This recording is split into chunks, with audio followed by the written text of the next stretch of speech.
Welcome! This explainer is produced by EasyPathUni, and today we are diving deep into a really crucial topic, developing an effective audit checklist. We're going to break down all the essentials, use some clear, real-world examples, and really make this powerful tool easy for you to understand and apply. So, let's just jump right in. All right, let's start with a question that gets right to the heart of it. Be honest. Are your audits actually uncovering real risks and opportunities, or have they kind of become just a box-ticking exercise? Well, the difference often comes down to one single powerful tool. And that powerful tool is, you guessed it, the audit checklist. I really like to think of it as the auditor's blueprint, a detailed plan that's designed to make sure absolutely nothing gets left to chance. But let's be clear, this is so much more than a simple to-do list. It's a professional instrument, and it's grounded in international standards like ISO 1911. This is what transforms an audit from just a random check into a disciplined, evidence-based process that gives you results you can actually rely on. So, why is this blueprint so incredibly important? I mean, what does it actually do for you? Well, a well-crafted checklist serves 5 strategic functions that are just fundamental to any successful audit. You can almost think of these 5 things as a chain reaction. It all starts with consistency, making sure every auditor is asking the same core questions. That structure then makes planning the audit a breeze. From there, it guides you to the right evidence, creates a super clear trail for traceability, and you know what? It makes your final reporting way faster and a whole lot more accurate.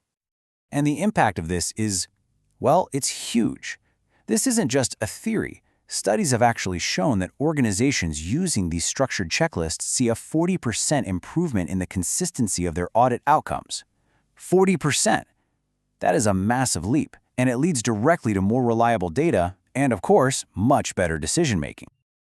Okay, so what does this blueprint actually look like? Just like an architect's plan has different sections for the structure, the electrical, the plumbing, a great audit checklist is built from several essential components that give it its real power.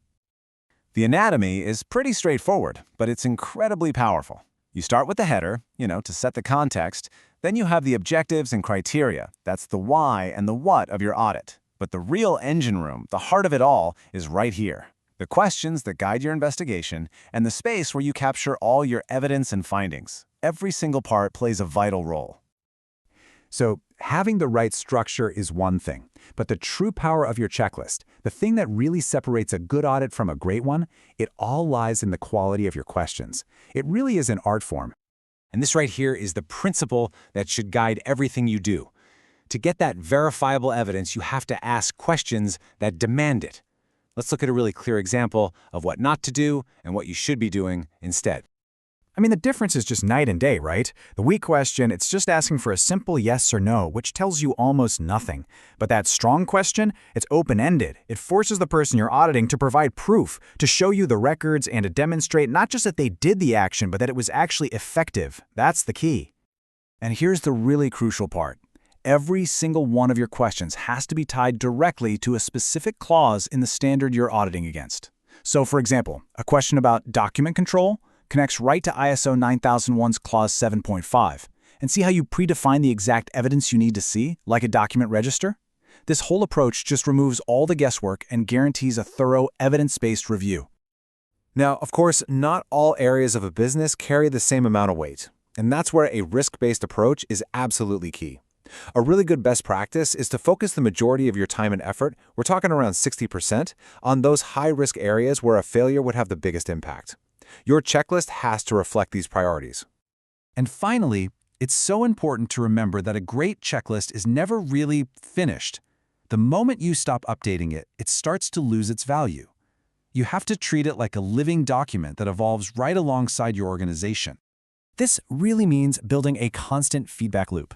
After every single audit, review that checklist. What questions worked well? Which ones were maybe a little unclear? Use version control so nobody is accidentally working from an old copy. And most importantly, incorporate those lessons you learned and update it for any new risks or changing standards. This is how you keep your blueprint sharp and effective, not let it become some dusty old relic. So as we wrap this up, I really want to leave you with this thought. You now have the blueprint. The real question is, how are you going to use this powerful tool not just for checking a box for compliance, but as a lens for discovery? How will you use it to ask the kinds of questions that reveal those hidden risks and those unseen opportunities for improvement that everybody else might miss? Because that is the mark of a truly great auditor.